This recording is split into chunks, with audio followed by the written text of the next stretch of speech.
What's up, everybody? Welcome to another edition of the Sooner Nation podcast. He's Rich. I'm Matt.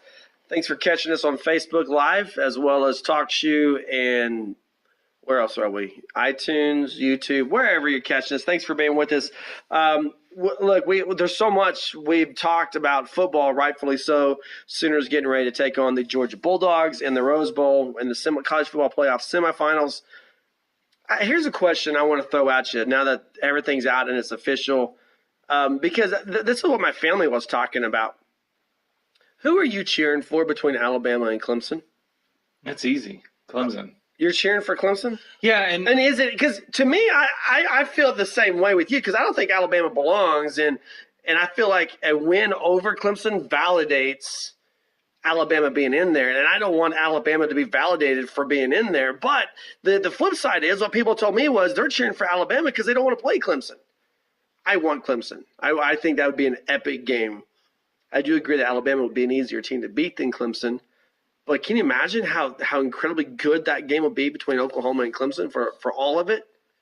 So you're saying you're cheering for Clemson. I am. I was going to go into just a little bit of the reasoning, and a lot of that is – when you look at some of the comments from Nick Saban last year to this year, they don't line up. Granted, his comments last year were pertaining to Ohio State. Subsequently, he finds himself arguing once again for Alabama to be in over Ohio State using reverse logic that he used last year, and that was to win a conference championship to be included. Now, Alabama has not even played for a conference championship. They're being included in the national title race as there are 4 teams who are left. So I would like nothing more than Clemson to just absolutely demolish them at this point. And secondary to that, you do have to look at some resumes here, because one of the things that has been brought up about Alabama numerously is their lack of quality opponents. Their best win is over an LSU program who has 3 losses on the season. They lost to Auburn, who was their best opportunity to say we have a quality win, as Auburn kind of raced up the rankings, got that 3rd loss, and fell back down outside of the playoff committee's top 4. So needless to say, when I look at Alabama, I agree. It's difficult to say that they're one of the top 4 teams. But if I had to make an argument at this point in time for another team, I still don't know who that would be, because I don't feel like there were any just elite teams this year who really set themselves apart. Well, okay, let's dissect this, what you just said, because first of all, I think you got to say that college football coaches are a lot like politicians. You know, what they're going to say one thing one day, and they're going to say another thing the next day based off of what's on their agenda, their personal agenda, and what they're trying to accomplish. You know, Nick Saban, I agreed with Nick Saban last year. You should win your conference to play for the national championship. But no one wanted to bring that up this year. But what you said about quality opponent, I mean, you got to have 4.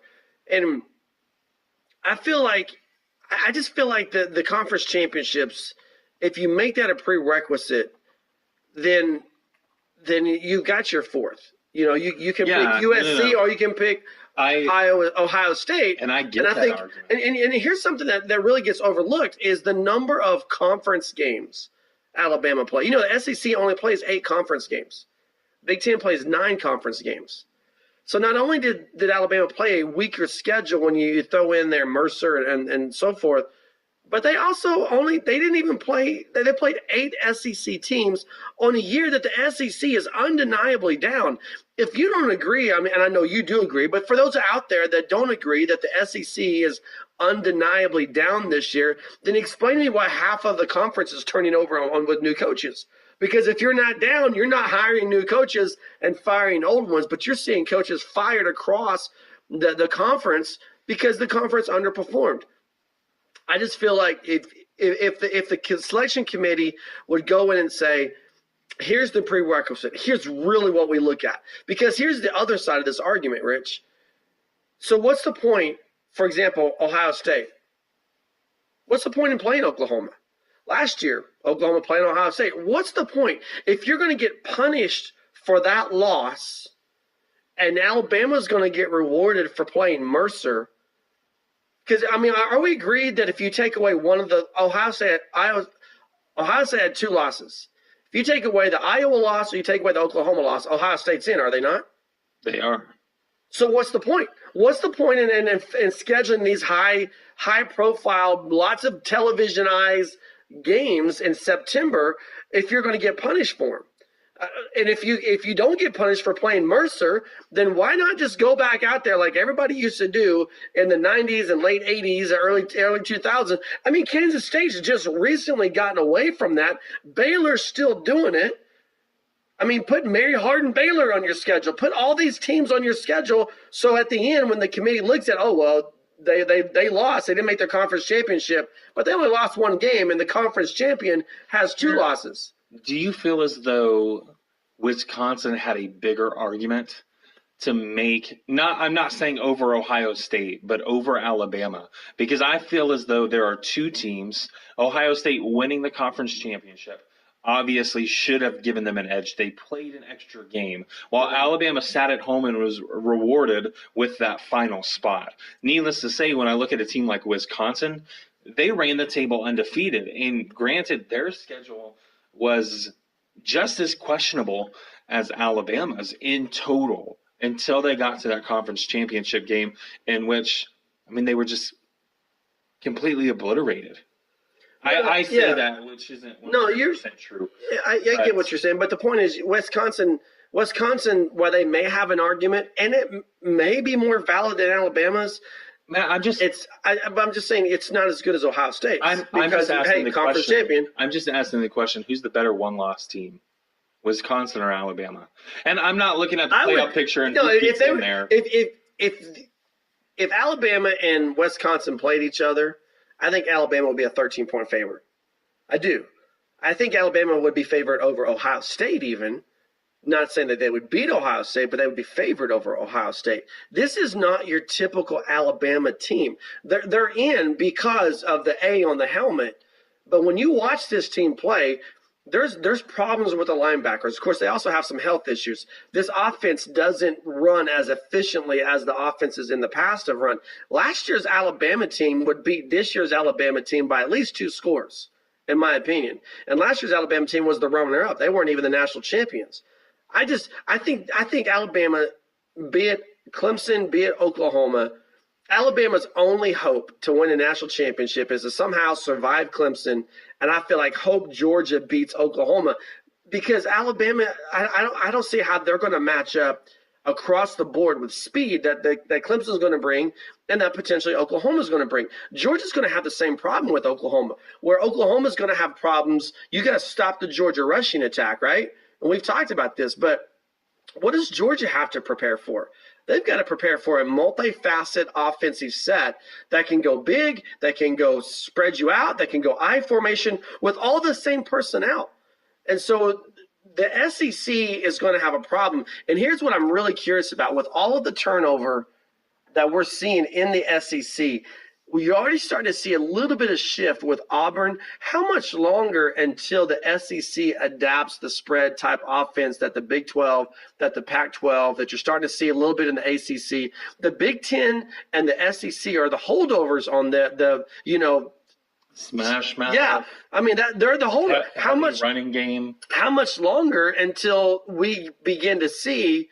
It's going to come. The Big Ten is going to hire a coach. The SEC is going to hire a coach that's going to change all that. And Mike Leach may be one of those coaches that gets hired to do that. I don't know. I'd like to see Mike Leach go to Oregon personally. But at some point, it's going to change.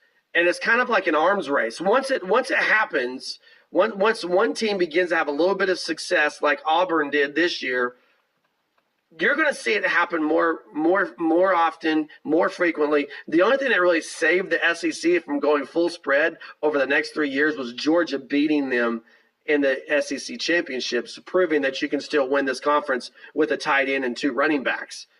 That's not going to be the case on this national stage where you got Clemson and Oklahoma bringing multifaceted offenses in there. I think there's a good chance that the SEC struggles, and it struggles heavily.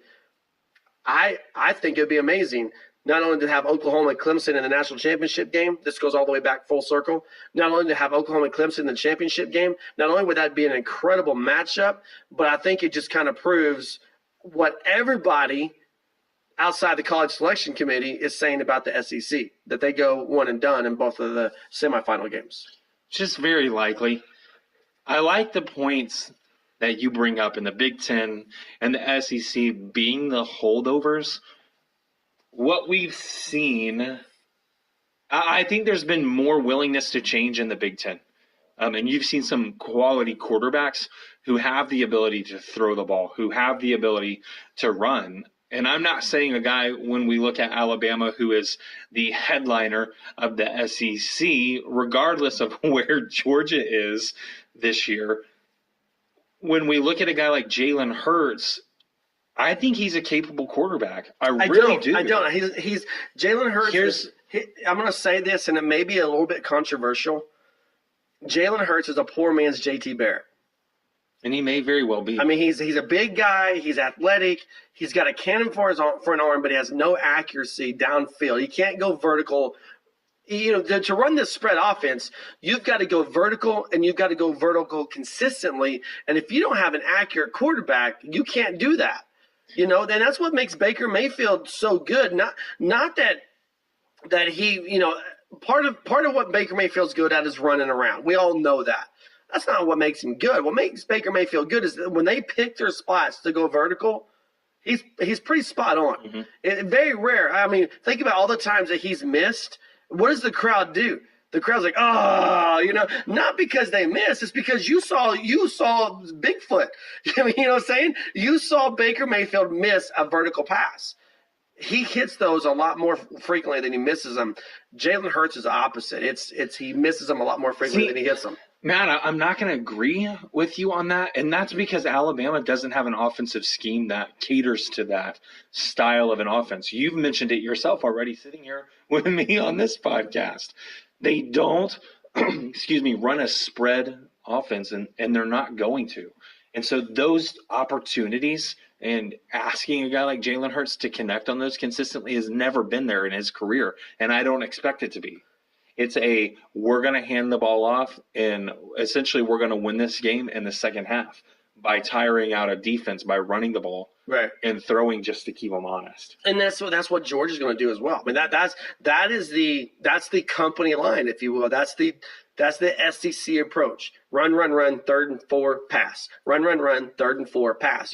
That's just what they do. And the Big Ten is the same way. That's why a Big Ten SEC championship game is not going to get a lot of eyeballs outside the Big Ten and the SEC. People don't want to tune into that. An Oklahoma Clemson championship game is going to get a lot of eyeballs because you have two of the most prolific offenses in the country going after each other.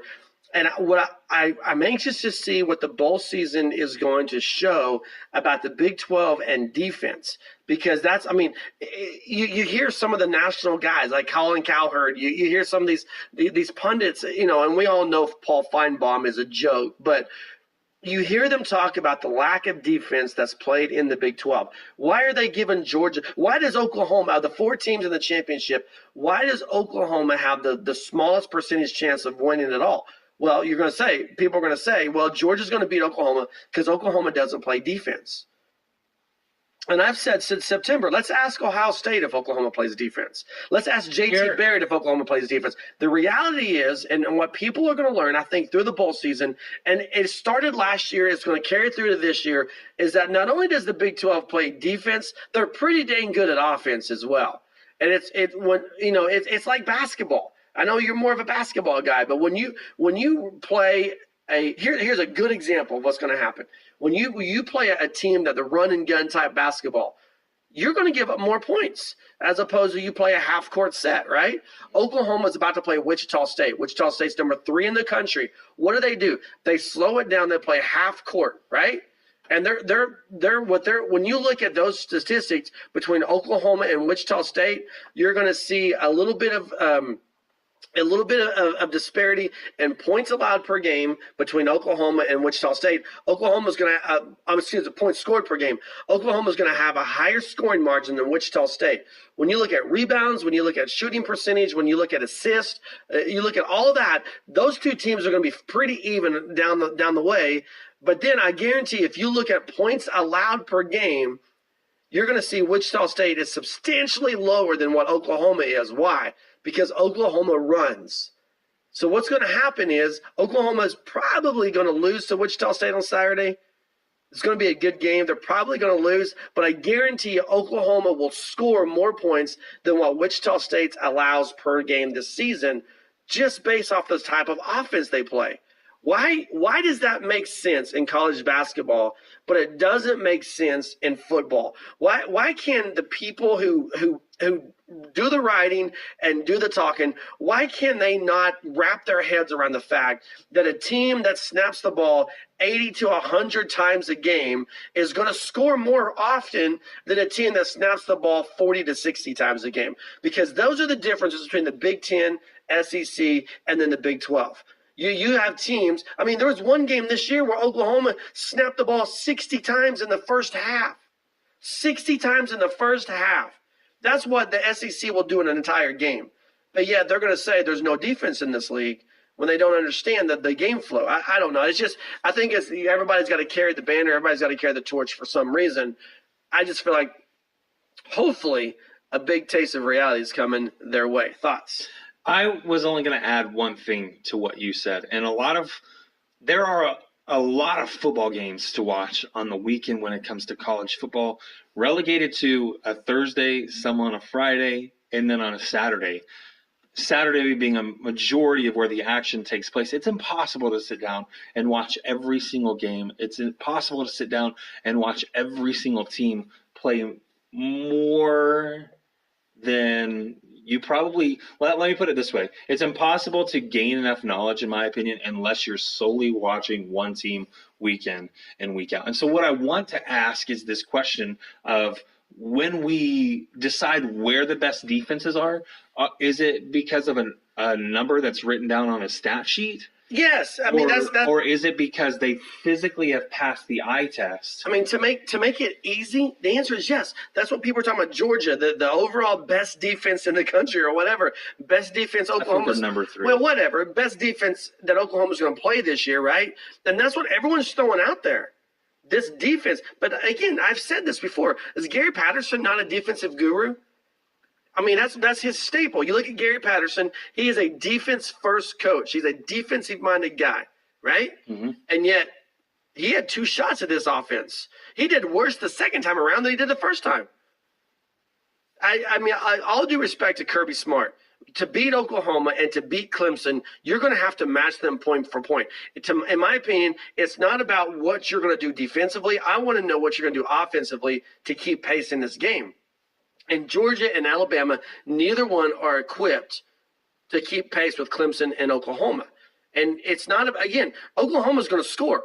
Clemson is going to score.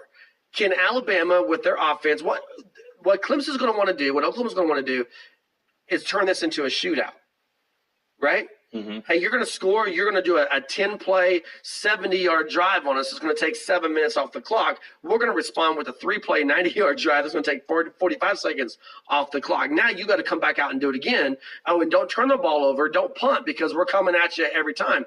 Can you win a track meet if you're the SEC? And the answer is going to be no. Is OU going to score 70 points against Georgia? No, not at all. But is Georgia, what you got to look at, if you're Georgia and Alabama, you got to look at the magic number. What's the magic number to beat Oklahoma? What's the magic number to beat Clemson? What do you have to score? And that number is going to be in the 30s. It's going to be between 31 and 35 points. Now, raise your hand if you're confident that Georgia and Alabama can post that many points on Clemson and Oklahoma. I don't think they can. I don't either. Just because their offenses aren't built to do that. Mm-hmm. Now, do you think Oklahoma can post 31? Absolutely. Do you think Clemson can? Yeah. And that's what those guys having a good defensive day. That's the point I'm making, is that Georgia's defense is based off of playing a style of offense that requires you run 3 times and you pass and then you punt. Oklahoma's defense is based off of playing a style of offense that spreads the field, pass, pass, pass. Oh, wait, we better throw in a run play here unless you're Cliff Kingsbury. Pass, pass, pass. And then but look at common opponents. Again, look at what happened when OU played that style of offense. When Oklahoma's defense went into the horseshoe and played Ohio State, it was not a defensive struggle. People came out saying that was pretty good defensive performance. Mm-hmm. I think Oklahoma's defense is better suited for playing that style of offense than they are playing Big 12 style offenses.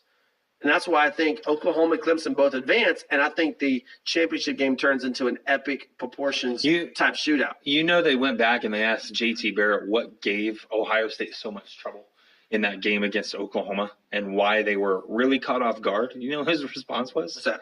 He said the speed on the back end of obviously the secondary, which personnel has shifted there for Oklahoma, but he said the speed on the back end and the physicality of the front three, because Oklahoma played 3 down linemen at that point in time. Right. He said that combination allowed the linebackers to roam, which made it extremely difficult to find any passing lanes. He said everywhere, I'm paraphrasing here, but with that ability to roam, it took away a lot of opportunities for running lanes, and Oklahoma basically dared Ohio State to just run the ball. Mm-hmm. They said, if you're going to win this game, you're going to have to run it. And that's what they're going to do to Georgia. And all I'm saying is when you've got roaming linebackers who have speed, who have their head on a swivel and an extremely high level of instincts when it comes to the game of football, it does make that kind of thing difficult. And we saw Ohio State their running back scored 1 touchdown for the whole game. And I think that was their only touchdown of the whole game. So needless to say, I do agree with you. When we look at what Oklahoma is going to do, it's going to be very similar to what they did to Ohio State, but make no excuses or exceptions for this defense at this point in time, because the defense is what the defense is. And I've said that over and over again, but I do agree with you. The numbers are skewed. When you look at what the Big 12 does, how many plays are run per game, of course it's going to boost. All the errors that happen are going to happen not once, they're going to happen twice now because of the number of snaps that have been run, if that makes sense at all. So I went ahead and I just pulled up, scoring offenses, and I'm going to wait. No, I don't, because I'm going to play a game. All right, so don't stop looking. Don't cheat. Because I got something here, and I just want to see. We're going to play what's called the numbers game, okay? Mm-hmm. And so I want you to ballpark figure. You have it in front of you, don't you? What? Ballpark figure. How many passing yards per game does Oklahoma average? I don't have those. I just have scoring offense. All right, good. Okay. So ballpark figure. How many passing yards per game does Oklahoma? Actually, let's go with passing yards. Yeah. Passing yards, I'd say it's pretty close to 400, 398. Okay, 367 is where Oklahoma is passing. Now, let's translate that same stat to Georgia. How many passing yards per game do you think Georgia averages? Closer to 200, 220. 170 yards per game is what Georgia averages. So, rushing stats then, all right? So, what do you think the Georgia Bulldogs will run? Georgia's got to put up at least 200, so I'm going to say 210. 263 is what the Bulldogs average on the ground. You see what I'm talking about with these offenses? Now, you would think, listen to the SEC guys, that Georgia is so much better, right? 170 in the air, 263 on the ground. Oklahoma's 367 in the air. You want to guess how much Oklahoma is on the ground? I know this number. Okay. It's 220. Yeah, 215 is what I got. But the point is, clearly you look at these and you see who the better offense and the more balanced offense is. Balance is the key. If you can stay balanced on offense, you give a defense a lot of fits. When you look at this Georgia offense, what you're going to see is they're not balanced at all. They're heavy on the run. So what do? You play a 3-man front. You put 4 linebackers out there to play gap assignment. You put your defensive backs and your safeties. Someone's got to cover that tight end, and then you're on the island with your corners. But you know what that means? That means Obo has free reign when it's obvious passing downs. What's not to like about that? And even the points per game, Oklahoma. You want to guess points per game? Shoot, it's 44? 45, 44.9. Georgia points per game? 34. 34.9 because you have that in front I did. I looked. So they're 10 points better. I mean, it's just the point is, I don't think either team wins by a blowout. I really don't. I don't either. But I do think Georgia's going to have to keep pace, and that's where they're going to struggle. I think the magic number is 30. Right. I said 30 to 31. I said 30 to 35. Sorry. Right. And I think if Georgia can limit Oklahoma's offense, keep them in the mid-20s, 24 to 28 range, Georgia's got a really good shot of winning that game. Right. But if Oklahoma eclipses that 30-point mark, it is going to be at that point in time, it will be, can Georgia keep up? Right. And will there be enough time on the clock for them to actually keep pace? So again, 30 is that magic number for me. Mid-20s is where Georgia needs to hold Oklahoma to. But if Oklahoma gets past that 30, 35 mark that you're talking about, Georgia's not going to be able to keep up in terms of offense. Now, as far as travel goes, Alabama and Clemson are playing in Atlanta, Georgia. That's not super far for either one of those teams. Mm-hmm. Georgia, Oklahoma, they've got to go to Pasadena. So you got a lot further as far as fan bases and so forth. It's played in the Rose Bowl. It's going to be on grass. I think that favors Georgia as opposed to turf in Atlanta or in New Orleans. What do you think as far as how this goes? Does that matter at all to you when you look at covering this game, breaking this game down?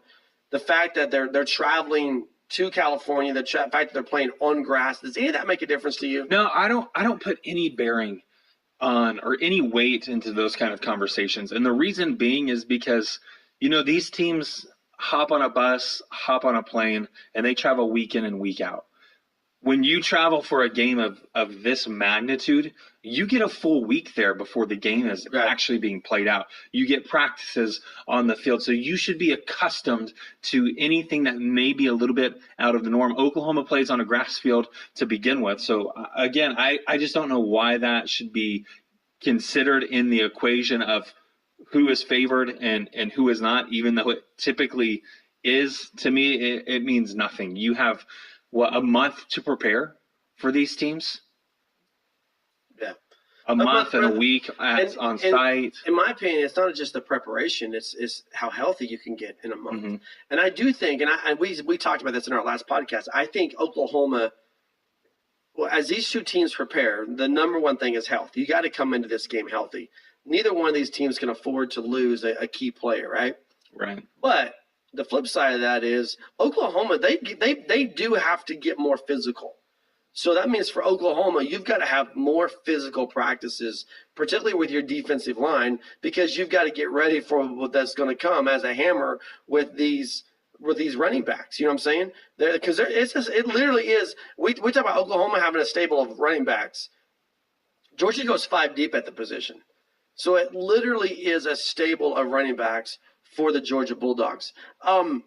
Let's swap gears for just a little bit because we still have a lot of time to talk about Oklahoma, Georgia, leading into the Rose Bowl game. But Oklahoma basketball, if you've not yet seen Trae Young, I mean, this is the type of guy who is a transcendent type player. A lot of people compared him coming in to Buddy Hield, Buddy Hield, the, quote, savior of Oklahoma basketball. But I think he compares more to a Blake Griffin type guy than he does to Buddy Hield. And I get the initial comparison. But Trae Young's he's more of a comparison, in my opinion, to a Blake Griffin than he is a Buddy Hield. Because initially I thought, I really thought he was a 4-year guy. Because you look at his build, you look at his frame, he does need to put on weight. He needs to put on muscle. But I don't think he's going to be Norman for 4 years. I don't think anybody who's watched him play, I mean, they're already talking about him as a lottery pick on ESPN.com coming in. I mean, does Oklahoma have this kid? Is he more of a Blake Griffin, Kevin Durant type comparison just based off of his time in college? I think 2 years at max is what you're getting out of this kid. I completely agree with you. You mentioned I think Trae Young's bigger than what people give him credit for. Coming out of high school, he's 6'2". He doesn't look like he's 6'2" on the floor because of that 170 frame that he has. Of course, he could bump that up, but he doesn't have to bump that up on the collegiate level. He could bump that up in the NBA. Trae Young is one of those guys who possesses a skill level that other players only dream of. So when you're looking at Trae Young, you quickly see why he was one of the top recruits in the nation. He went into depth as to why he picked Oklahoma, but was on the verge of picking Kentucky. You guys can do a quick Google search and find out all about that. But we're seeing why Trae Young was a 5-star recruit. And at this point in time, with his skill set, the vision, the ability to shoot the ball from, I think Trae Young could pull up at half court and you would have this idea that it's going in. That's because he's that good of a shooter. He's got some issues with turnovers at this point in time, but he's dishing out 8.8 assists, over 28 points per game, leads the team in both categories, leads the nation in terms of scoring. It's easy to see how he can transition after 1 year into the NBA being such a good scorer because he has other skill sets. He's not a Jimmer Fredette. He's not a guy who's just going to go out there and be a high volume shooter. Jimmer Fredette, dude. Because he was a high volume shooter. But you went way back in the day to pull that one. Not a Jimmer. I know. I'm just saying that's just an example. Way back in the day. That's in the past 5 years. But still, man, this is college basketball. If it's over than 1 year, it's too old. He's no JJ Redick. JJ's still firing away in the NBA, man, making some bank in Philadelphia. Okay, so. But you mentioned his scoring, and the Sooners are number 3 in the nation in points scored per game. You mentioned the assists, which I think gets overlooked. His court vision for a freshman. The two things I would throw out there that kind of make him the complete package, in addition to what I completely agree with you that he possesses. But the other two things I would add to it is number one, the way his composure. That when that USC game, they tried to get in his head. You know, he has a really good first half. He comes out, they're going to box him in the second half. They're going to make someone else beat him. He's able to find someone else because you know basketball. Whenever you're drawing a double team, someone's open. And what did he do for the second half? He just dished out assist after assist after assist. And then when they tried to get physical with him, he manned up and was. I mean, for a freshman to play that way, his composure is pretty incredible. And then the other thing I feel like rounds it off with the two things you discussed plus composure. He makes the people around him better. He does. Look at the revival of Christian James. Why is Christian James having a revival? Talk about Kadeem Latin as well. Kadeem Latin started coming on last year, but he's accelerated his play, his level of play. But Christian James was the guy last year that everyone was like, oh man, where is this kid? We need him. Christian James was the next Buddy Hield supposedly last year.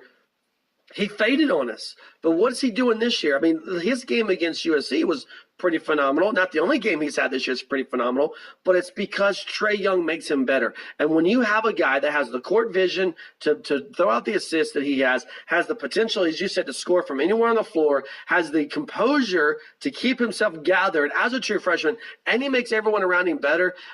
The question that I throw back at you as more of a basketball guy, you know, you're the basketball guy, I'm the football guy, but did Oklahoma get more than they expected in Trae Young, or is he on par with what everybody thought? So Trae Young's, he's exceeded where people thought he would be as a freshman. And you can look at the rankings, because when you add these top-tier freshmen to a roster, teams typically soar up in the rankings. Talk about Duke. Mm-hmm. Talk about the North Carolinas, the Kansases who just reload. Kentucky, who reloads each and every year. They're not relying on 4-year guys, but it's because of that talent level that they're able to soar up in the rankings. So Trae Young has made. I don't think a lot of people expected him to make the progress that he has through 8 games. I'm not sure where we're at this point currently. But here's what I'll tell you. There are some intangibles that Trae Young possesses, and it's the ability to use his body to shed or to essentially create space or draw a foul. When you watch Trae Young, watch him play around the perimeter. Anytime someone bumps him, his head goes back like he just got fouled, but he continues playing. And I get that. A lot of people I know have compared him to Steph Curry because Steph Curry is great at doing a lot of those similar moves. I don't think they're comparable players because Trae Young's looking to pass first. Steph Curry's looking to shoot first. But what in college? I mean, Steph Curry's shot came along in the NBA. I think as college, I think as college players are more comparable than they are from college to NBA. Steph Curry had an incredible NCAA tournament, right? And that's what set him up for success. But I'm saying is he's refined his shot a lot better since going in the NBA than what he had in college. Well, and it helps to have other shooters around you. And I think what Trae Young, his biggest asset, no doubt, is his scoring ability. He is a smooth shooter. Mm-hmm. And that's what's going to set him up in the NBA. Right, Oklahoma in general, the Sooners riding right now a 5-game winning streak. Coaches poll top 25 this week coming in at, was it 23? 24. 24 in the coaches poll, but they're going on the road now to play Wichita State, number 3 in the country, by far their biggest road test. We saw the Sooners fall on a neutral court to Arkansas, and I looked up those stats, and I hate to be that guy who pats himself on the back, but I was pretty spot on when I said when you compare Oklahoma and Wichita State, Sooners 93.3 points per game, which is like number 3 in the country in scoring. Wichita State 87 points per game. Field goal percentage, Oklahoma's 49.8, Wichita State's 50%. Rebounds, Oklahoma 40, Wichita State 44. Assists, they're 18 and 18. I mean, you go down. Blocks per game, Oklahoma 6 because of Kadeem Latin. Wichita State is 4. But the points allowed, do you know what Wichita State you have in front of you? I don't. All right, I'm gonna throw this out here. Oklahoma allows 80 points per game. Mm-hmm. You want to take a guess on what Wichita State allows? I know Wichita State was a top 10 defense last year. Points allowed. So I don't know, 76, 68.2, and that to me. I think that's going to be the difference. I think another thing that's overlooked about Wichita State is the depth of their team. They can play guard heavy if they want to, which I think you'll probably see them start against Oklahoma guard heavy. But they've got those twin tower guys. And they can just run some big bodies inside, and I think that's what Wichita State is going to eventually transition to, is just controlling the glass, controlling the clock, and trying to slow this game into a half court. Oklahoma's going to have to push it to be up tempo. What are you laughing at? You're smiling. I'm laughing because I'm thinking about how cool would it be to add a Wichita State to the conference just in basketball. Yeah, but you can't do that. I know. Yeah, they have a deal where their coach. People at the university, Wichita State University, have said they'd love to play Oklahoma and Oklahoma State every year. Right. I'm just saying, let's make it happen. Well, in basketball, there's enough pre-conference games. The Shockers bring some things to the table as well as far as baseball goes. I mean, that's true. And that's softball. True. So we covered them in the playoffs in the Norman region on softball. That's what I'm laughing about. But I do want to go back because Wichita State was a team that beat Kansas in the NCAA tournament last year. I believe that was in the second round. It was considered a big upset at that point in time. Mm-hmm. Wichita State is not a team that you can sleep on. But do you remember what the Oklahoma score versus Wichita State was last year? They played in Norman. They played in Oklahoma City at the. That's right. Yeah, that's right. And it wasn't pretty. Oklahoma lost by 3. Oh, was it 3? Yeah, I thought Oklahoma kind of got run rolled. They beat Oklahoma State by 12. I think there's a legit possibility that Oklahoma can remain close in this one. Oh, I agree. Wichita State's the better team. Yeah, but Oklahoma can remain close and have a chance to win this one. To me, this is a measuring stick game. You know what I'm saying? This is not a game that's going to hurt you on your resume if you lose it, but it's a game that Oklahoma hasn't lost since they played Arkansas out in Portland. Right. But it lets you. And they played top 25 USC. They played Oregon out there. That basically was a home game for Oregon, a home game for Portland State. So they've played teams out there. But this lets you measure your progress, and you're going on the road. It's not Allen Fieldhouse in Lawrence, but it's a tough place to play. You're going to have the home crowd against you. You get to measure progress here in this game.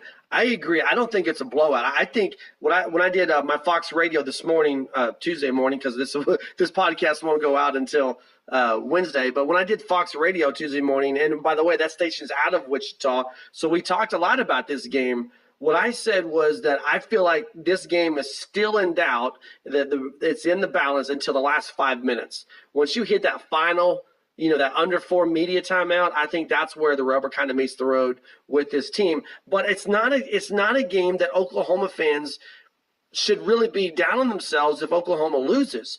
This is a game where you look and see how has Oklahoma grown, and if you get that win over a top 3 team on the road, hey man, everyone's tuning in now. Trae Young's already making waves, but everyone's tuning in to Oklahoma at that point. Thoughts on that, and then we got to move on to Thunder. No, the only thing that I'm really curious to know with this basketball team is what a lot of people have forgotten because it happened so long ago. It's just overlooked at this point. Is that Oklahoma's been playing without one of their best players from last season, which was Christian Doolittle.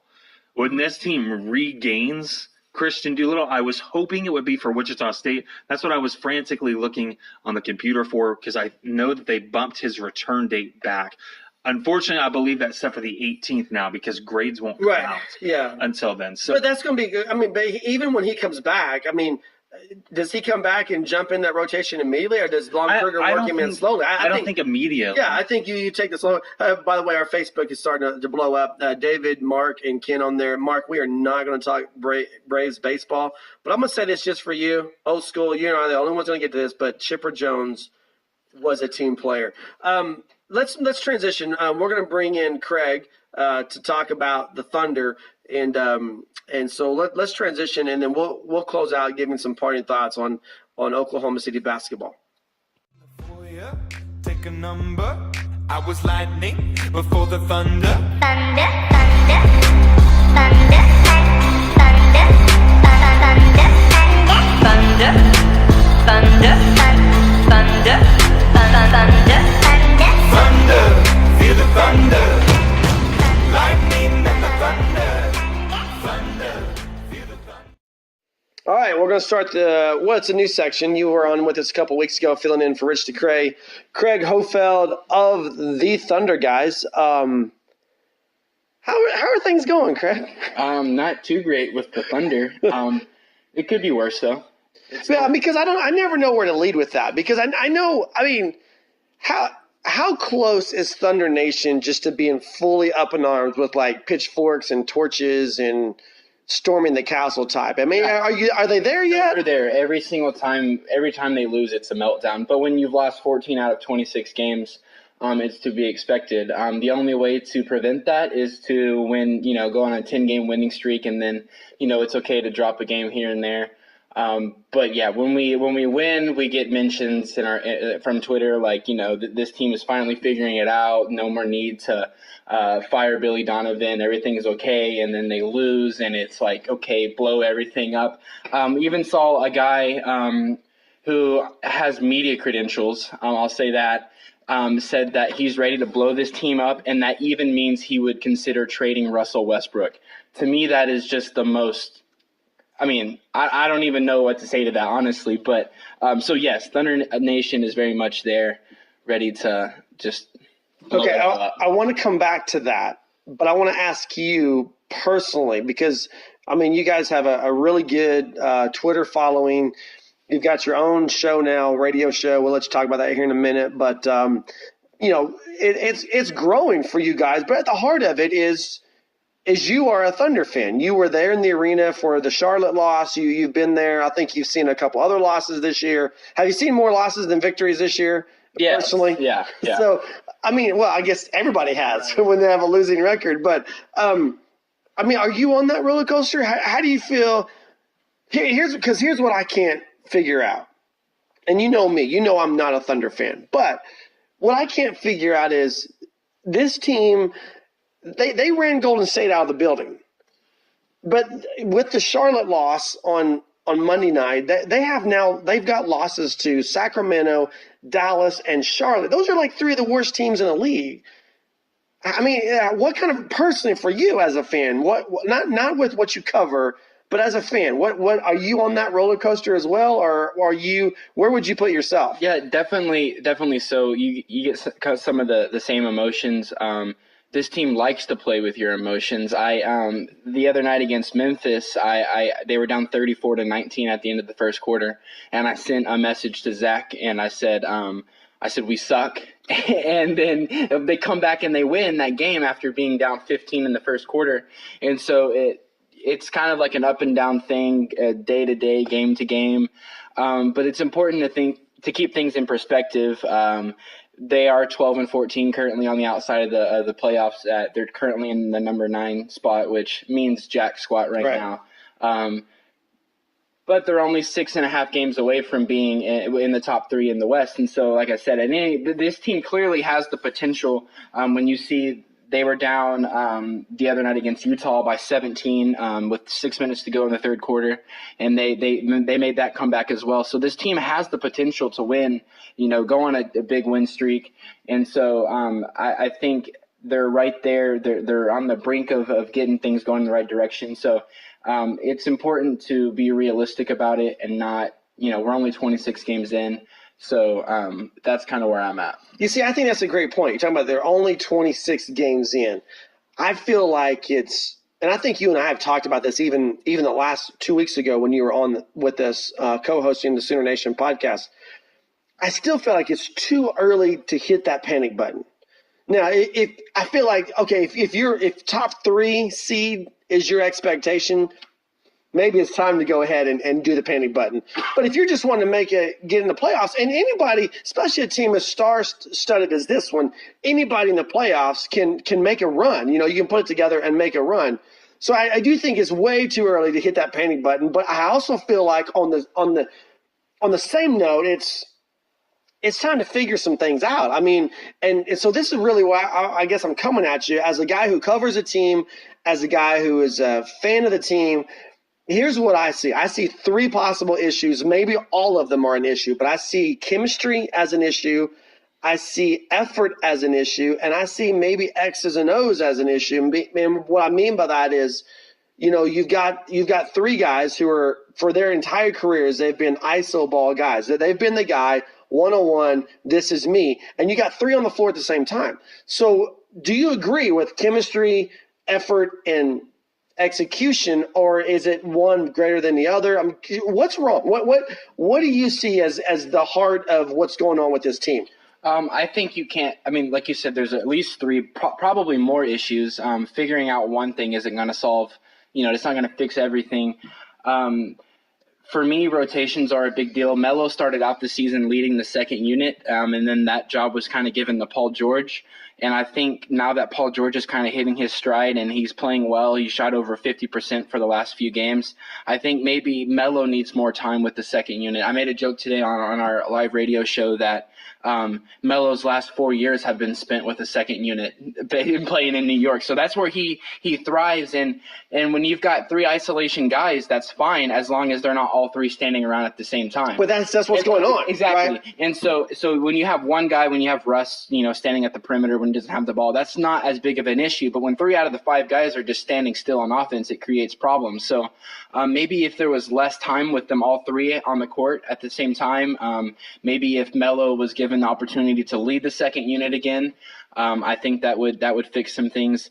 I really feel like I said, Paul George has already started to kind of find his place in the offense. I think that's going to only carry further in when he goes back home to Indiana.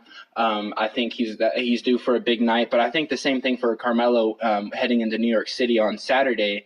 I think that's just a great opportunity for him to kind of find his place. He said in a post-game interview that this is the toughest shooting stretch of his entire career. He's only 40% for the entire season, which is the worst since his rookie year, which even that year he shot 42%, so he was better. His points are down, but that's to be expected when you're playing with 2 other superstars. He hasn't really played alongside anybody else throughout his career. So I'm not really worried about how many points he's shooting as more of like how efficient you want him to be. So, yes, X's and O's are a big deal. The other night, they ended up winning the game, but this is just one example of coaching, drawing up plays. The Thunder only needed a 2, and instead they draw up. They actually only needed 1 point. They were down by 1, and instead of running like a play to get Russ inside or to get Paul George inside or even run a tip play into Adams or something, Billy Donovan draws up a play to where Russ catches the ball at the top of the key, and he jacks up a 3-point shot maybe 4 feet beyond the arc. And I'm like, why? Why was that the play that we drew up coming out of a timeout when we need 1 point? So, but was that the play or was that Russ improvising? I'm just asking. Do you know that? Regardless, I think that goes back to coaching. If they're not executing the play, I get you can't control everything, but you've got to get your guys to run what you're trying to run. So either way, that goes back to coaching, in my opinion. And no, I'm not ready to. I'm not on the fire Billy Donovan train. We talked about this also today in our show, is that both Paul George and Melo were asked this week, how is your relationship with Billy Donovan? How is that? And they both said that they have respect for Billy Donovan. And I don't think that's a lie, because Carmelo Anthony has had no problem throughout the course of his career talking about his dislike for a coach or dislike for the general manager. So I don't think just because Melo's in Oklahoma City, he's going to be lying about, how he feels about his coach. And Melo even took the blame and said, he didn't say players, he said player. It's on the player, meaning I think he was talking about himself to execute that. And so, like I said, I don't know that it's necessarily anything other than they're just trying to find out where they fit into this offense at the time. And so that's where I'm really hoping these guys heading home to, or not home, but to their former homes, is that maybe they'll kind of find their stride, and that'll be a kick to the, kind of get this thing going. All right, so I'm going to ask you 2 questions. We got about 6 minutes. I'm going to ask you 2 questions. One's in the immediate future. One is like right now. You've got Indiana coming up. I'm making you Sam Presti for the next 5.5 minutes. Immediately fix the problem. What do you do? To me, honestly, the biggest issue, the thing that is Russell Westbrook. You can talk about Paul George's problems. You can talk about the bench problems. You can talk about Melo. But Russell Westbrook is having the worst season of his career. Worse than his rookie year. Mm-hmm. And to me, if he plays even, half of what he played at the level that he played at last year, the Thunder are above 500 right now. So for me, I'm trying to figure out what's going on with Russell Westbrook. Is it his mindset? The other night he was like 10 of 29, I think, but 12 of those misses were from 3. He took 12 shots from beyond the arc. And I don't know if that's like him playing with Paul George and Melo now. He feels like he's just part of the group that can jack up threes, but Westbrook should never be taking 12 shots from beyond the arc. If I'm Sam Presti, I am trying to get into the head of Billy Donovan to transfer that into Russell Westbrook and kind of let those two guys run it. It starts with Billy Donovan thinking of a game plan, but then you've got to give that to Russell Westbrook, and you have to rely on him to execute that. And both Paul George and Melo have said that they're here to play alongside Russell Westbrook, and I don't think Russell Westbrook he's not taking ownership. Last year when he was the only guy there, he had no problem taking ownership.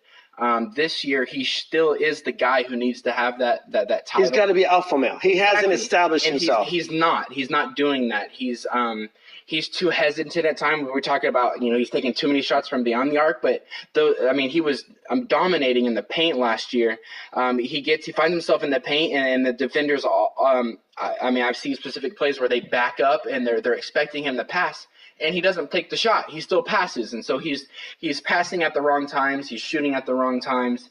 I think at the end of the day, you can't talk too much about what Paul George and Melo are doing, but it's all on Russell Westbrook's shoulders. All right, so that's the first part of your Sam Presti impression. Second part is, like I said, way too early to hit the panic button. But I think after the All-Star break, things still aren't going smoothly. How long do you ride this thing before you start thinking about your assets? You've got 2 guys that may or may not be back next year, and Anthony and Paul George. I think Anthony's gone. I don't see any way. I don't think his heart is here right now. But that's just me personally. But how far do you ride this thing till you start thinking about what can I get for these guys so I can get something out of them and use them as assets? Or do you just ride it all the way through just to see what you can get? As far as the season goes, see if you can make a run. Paul George and Melo aren't going to be touched. Doesn't matter what happens. So you're saying – I'm sorry. But you're saying even after the All-Star break, they're still below 500. They're still on the outside looking at the playoffs. and you're hitting that trade deadline, you're not doing anything with Paul. You neither one of them. Nothing. If anything, you're going to take your smaller assets like Patrick Patterson, Alex Abrinas. I think there's a good chance that those guys are moved because, we're starting to see, even though they're not shooting well, the big three are still putting up 68, 70 points a game, and that's perfect. And then you have last night the bench had 19, which is it's not amazing, but it's better than it has been in previous games. There's been 7 points scored off the bench, 10 points scored off the bench. So now that the big three, like I said, they're not shooting efficiently, but they are putting up the points, I think you have to start looking at maybe moving your smaller assets and finding more depth. All right. Well, we'll see. Well, we'll see if your Sam Presti moves, what happens, plays out. Okay, we're running short on time. Something to think about for the next time you join us. I want you to come up with your former Thunder team, all-star team, okay? So all the guys out there, Jeremy Lamb was in Oklahoma City Monday night, obviously James Harden, Kevin Durant out there. I want you to think of your top five. You're gonna put together a team of former Thunder guys. Mm-hmm. There's enough out there where you can come up with your top five and who we would leave out. Can I use Kevin Durant? Sure, he's a former Thunder. Serge Ibaka's out there. You got a lot. I don't know. Can you use Kevin Durant? No, here's the thing is I was going to say as much hate as we've given Kevin Durant, and I think he's deserved it. But you got to appreciate what he was able to do here in Oklahoma. Seeing Melo and Paul George struggle makes you realize how great Kevin Durant is. And seeing in Golden State now that Steph Curry's out and Durant's, dropping triple doubles, right. And the guys. Are you going to be able to keep your friends by saying this? Do we need to in this part of the? No, I think everyone's on the same page. Is that we don't like the guy, but he's a great basketball player. All right, real fast, the positives. There's always a positive. Steven Adams, what's out there that's a positive for you? Definitely Steven Adams. He's been by far the most consistent player on the Thunder roster this season. More positives, like I said, Paul George he's been shooting over 50% really well from beyond the arc. You're even seeing more guys step up. Alex Abrinas finally had a big game the other night, which without his 20 points, the Thunder probably get blown out that night. So a lot to be happy about, but also still much more to be improved. Final question. I'm a Clippers fan. Clippers have been decimated by injury this year. At one point, they had one of their starting five on the floor healthy. The Clippers are just behind the Thunder in that number 10 spot. What would be more frustrating for you, to have the All-Stars together and to see them not gelling the way everyone thought they would back in September, October, or to see the team decimated by injuries? Because as a Thunder fan, you've seen them both. Which one's more frustrating? Definitely having the superstars and not seeing it work out. I don't think that's any question. That's pretty easy. Injuries suck. But that's kind of when you have injuries, you're expected to not play well. When you've got 3 of the top 10 players in the league on your team and they're not winning, I feel you. Okay, tell Twitter, all that stuff. How can I get the Thunder guys? Twitter, Facebook, the Thunder guys. We have a radio show. You can download the Crossover Radio app. It's every Tuesday from 5 to 6. If you're not into downloading apps, you can just go to YouTube. We're on YouTube Live. And if you can't catch it live at 5 o'clock, it stays on there. It's you can search Thunder Things with the Thunder guys, and all of our episodes will be on there. All right, buddy. It's good to have you on, and let's make this a regular deal. See you later. Right. What are your thoughts on the Thunder? Is it – I go back and forth on Billy Donovan. I'm going to say the Billy Donovan thing, I was never impressed with that. To me, the problem with the Thunder is you've got 3 guys that are ISO players. They're used to being top dog on their team, but you can't run an offense in the NBA with 3 ISO players. 2 of those guys have to be the team guy that spaces the floor. But chemistry, first of all, let me preface this by saying, in my opinion, it's way too early for anybody to push the panic button. Now, they are digging themselves a hole in the West. I think they're sitting number 9 right now. So they're just on – if the playoffs started today, which they don't, but they're just on the outside looking in. But it's way too early to push the panic button. Now, unless you're expecting a top 3 seed, then you hit that panic button about 2 weeks ago. But is this a Billy Donovan issue? Is this a chemistry issue? Or is it an effort issue? And see, chemistry and effort, I don't think you blame the coach for that. I think chemistry, you blame the general manager. Effort, you blame the players. If it's solely X's and O's, it falls on the shoulders of the coach. That's my opinion. Your thoughts on that? Man, I mean, they lost to Charlotte. Mm-hmm. I mean, think about who they – because here's the thing. I know I interrupt you, but you look at the potential of this team. They ran Golden State out of the building. And I don't think anybody's – There was motivation there. But my point is, I don't think anybody's – Golden State hasn't been what everyone thought they'd be either. But I don't think anyone's checking them off the list right now as the best team in the NBA. The Thunder ran Golden State out of the building. Houston takes that. But they lost. This team has lost to Dallas, to Sacramento, and to Charlotte. They've lost to three of the worst teams in the league. It's something I don't know. And Craig does a great job at Thunder coverage for us. I just feel something's got to change, but I don't know what it is. Like I said, man, I do believe it comes down to ability to motivate players. And I don't think Billy Donovan has that with this team, unfortunately for him. But can I interrupt you? Yeah, go for it. Because I strongly disagree on that.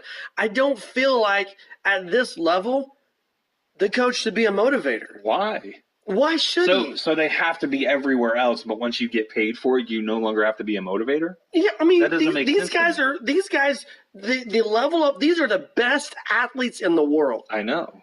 That on its own. But getting a paycheck doesn't motivate a lot of people. No, but that's that person's fault. That's not Billy Donovan's fault. Carmelo Anthony has not been motivated since he arrived in Oklahoma City. When he has the worst body language of the big three, maybe the worst body language on the team. That's not Billy Donovan's fault. What is Billy Donovan going to say to Carmelo Anthony? What is any player or any coach going to say to Carmelo Anthony? You don't have to say. You put him on the bench. But then you just spent millions of dollars. The NBA has a track record now of when you bench a star player, all of a sudden you get fired. Well, that's what I'm saying. I mean, that putting Carmelo Anthony, no-win situation. Putting Carmelo Anthony on the bench is not Billy Donovan's call. Motivating Carmelo Anthony is not Billy Donovan's job. See, I disagree wholeheartedly. No, you can't. You cannot motivate an NBA player as a coach. I just disagree. Who motivates Kevin Durant? It's not Steve Kerr. It should be. No, it's Steph Curry. It's Draymond Green. Watch that bench. Watch what happened. Yeah, but you don't think it trickles from the top down? No, not at all. You think it goes from the bottom up? Yes, absolutely. I'm going to give you a social experiment, okay? Watch. Let's see. I'm going to say watch Golden State. Watch Boston. Watch.